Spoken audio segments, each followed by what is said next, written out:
말씀 찾도록 하겠습니다. 말씀은 시편 119편에서 1절에서 16절입니다.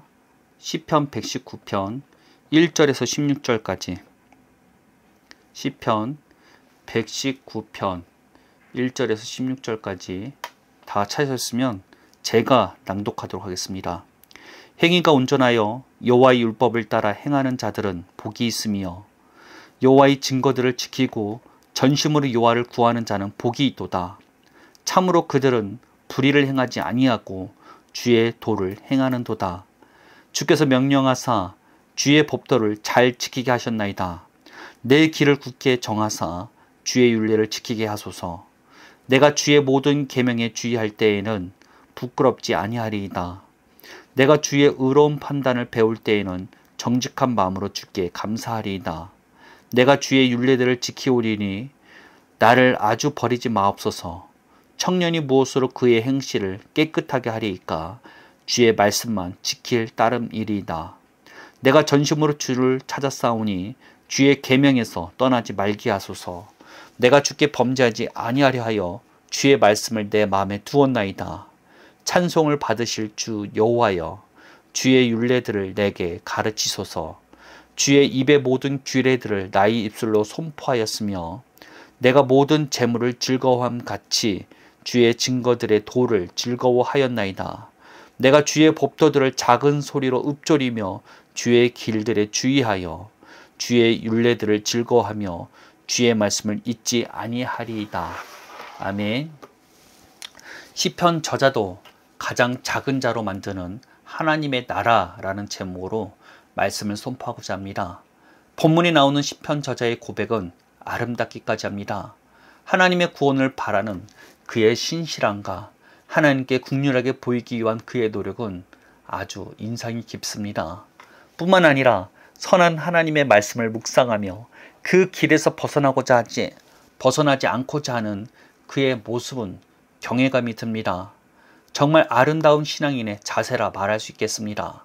그러나 아무리 아름답다 해도 예수님을 통해서 시작된 하나님의 나라에서는 가장 작은 자로 속할 수밖에 없습니다. 시편 저자의 신앙에 문제가 있다, 그런 말을 하고 싶은 것이 아닙니다. 하나님 나라의 기준에서 말하고자 하는 것입니다. 구약에서 가장 큰 자라 불리우는 세례 요한 역시 천국에서 가장 작은 자라 불리었습니다. 마태복음 11장 11절을 제가 읽어 드리도록 하겠습니다.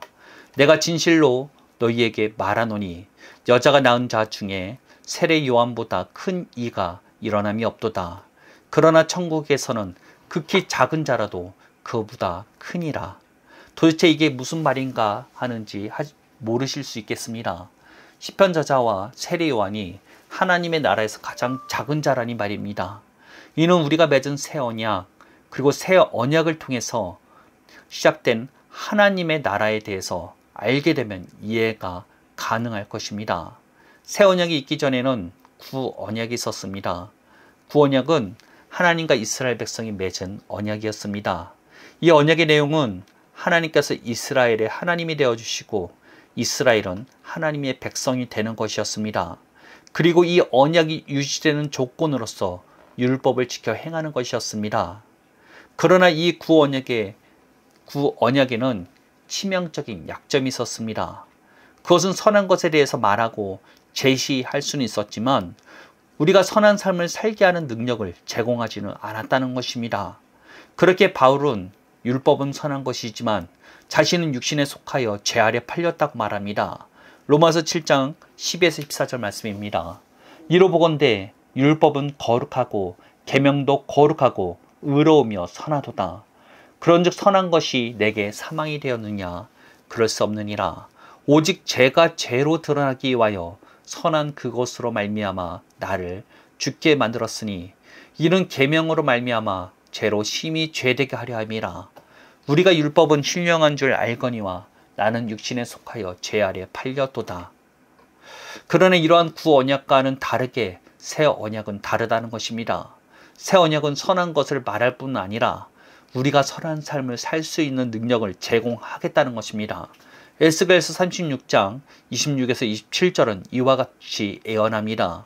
또 새 영을 너희 속에 두고 새 마음을 너희에게 주되 너희 육신에서 굳은 마음을 제거하고 부드러운 마음을 줄 것이며 또 내 영을 너희 속에 두어 너희로 내 율례를 행하게 하리니 너희가 내 규례를 지켜 행할지라. 구 언약 속에 속해 있던 에스겔 선지자는 새 언약이 어떠한지에 대해서 예언하게 됩니다. 이는 굳은 마음을 부드럽게 할 뿐만 아니라 하나님의 영을 주어 율례와 규례를 지켜 행하게 해준다는 것입니다. 구언약은 언약의 당사자가 스스로 율법을 지켜 행해야 했습니다. 그러나 새 언약은 율례와 규례를 지켜 행하게 해준다는 것입니다.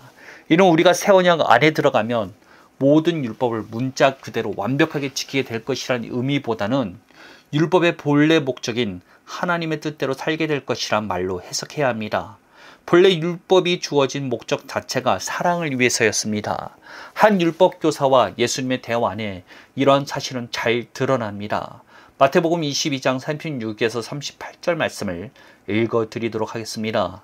선생님, 율법 중에서 어느 계명이 크니이까? 예수께서 이르시되 내 마음을 다하고 목숨을 다하고 뜻을 다하여 주 너희 하나님을 사랑하라 하셨으니 이것이 크고 첫째 되는 계명이요. 율법 교사는 예수님을 시험하고자 하는 마음으로 질문을 던졌습니다.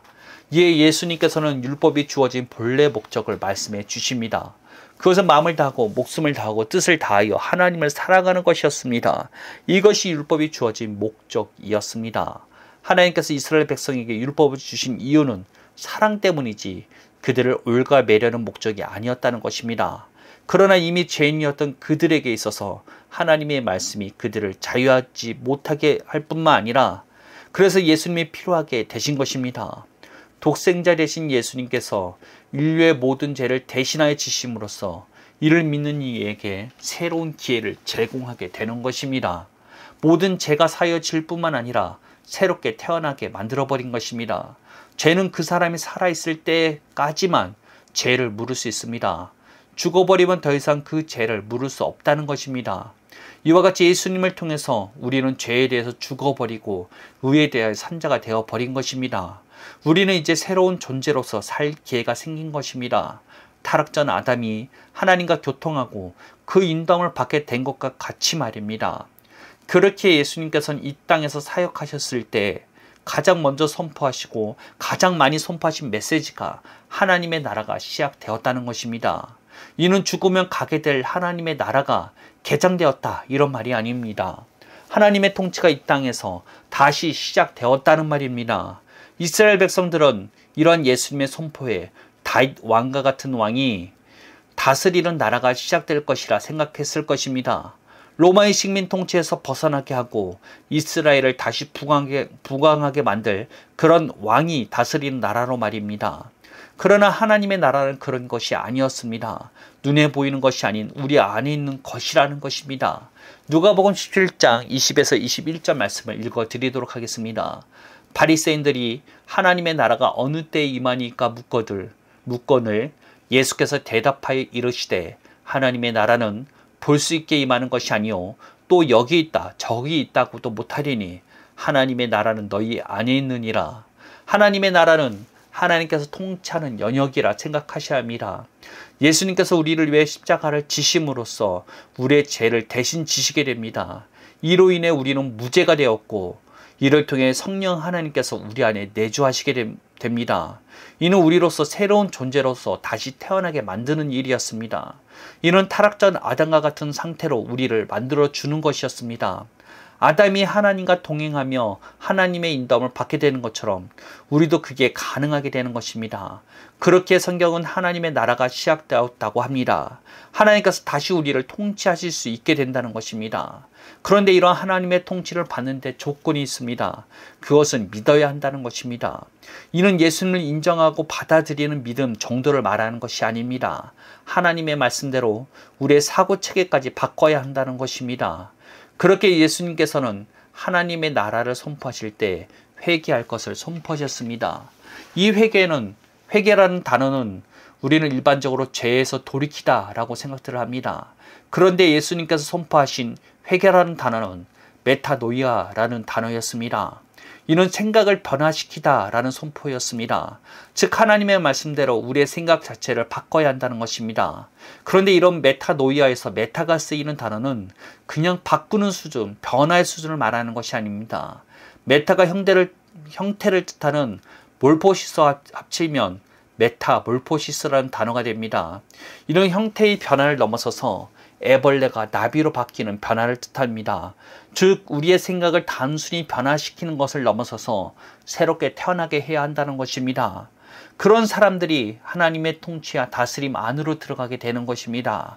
하나님의 통치를 받게 되면 우리의 굳은 마음이 제거되고 부드러운 마음을 얻게 될 뿐만 아니라 하나님의 뜻대로 살 수 있는 능력을 부여받게 되는 것입니다. 사실 새 언약의 능력, 더 나아가 하나님 나라의 능력은 여기에서 끝나지가 않습니다. 모든 믿는 사람들이 옛적 선지자와 같이 하나님과 교제하는 시대가 열리게 되는 것입니다. 요에서 2장 28절 말씀입니다. 그 후에 내가 내 영을 만민에게 부어주리니 너희 자녀들이 장래일을 말할 것이며 너희 늙은이는 꿈을 꾸며 너희 젊은이는 이상을 볼 것이며. 장래일을 말하며 꿈을 꾸고 이상을 보는 것은 옛적 선지자들이 행하는 것들이었습니다. 그런데 성령을 받게 될 모든 믿는 사람들이 이런 선지자와 같이 하나님과 교통하는 때가 열리게 되었다는 것입니다. 실제로 오순절 성령 강림 사건이 일어나자 베드로 역시 요엘 선지자의 말씀을 그대로 이용했습니다. 사도행전 2장 17절 말씀입니다. 하나님이 말씀하시기를 말세에 내가 내 영을 모든 육체에 부어주리니 너희 자녀들은 예언할 것이요 너희의 젊은이들은 환상을 보고 너희 늙은이들은 꿈을 꾸리라. 이와 같이 새 언약은 우리가 하나님의 뜻 가운데 거하게 만들 뿐만 아니라 하나님과 교통하게 만든다는 것입니다.